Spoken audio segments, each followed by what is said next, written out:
আয়াত ২৯। قل إن تخفوا ما في صدوركم أو تبدوه يعلمه الله ويعلم ما في السماوات وما في الأرض والله على كل شيء قدير।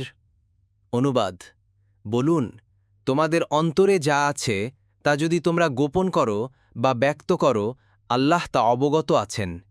আর আসমানসমূহে যা আছে এবং জমিনে যা আছে তাও তিনি জানেন। আল্লাহ সব কিছুর উপর ক্ষমতাবান। তাফসীর ১ নং ফুটনোটের বিবরণ। আল্লাহ তাআলা প্রকাশ্য ও গোপন সব কিছু সম্যক রূপে জানেন। মানুষের অন্তরে কি আছে, এমনকি কি উদিত হবে তাও আল্লাহ জানেন। কারণ হাদিসে এসেছে, রাসূলুল্লাহ সাল্লাল্লাহু আলাইহি ওয়াসাল্লাম বলেছেন, আল্লাহ তাআলা যখন প্রথম কলম সৃষ্টি করলেন তখন তাকে বললেন, লেখো। তখন থেকে কিয়ামত পর্যন্ত যা হবে তা সবই লিখা হতে লাগল। মুসনাদে আহমাদ ৫-৩১৭। সুতরাং মানুষের মনে কি উদিত হবে সেটাও কলম লিখে রেখেছে।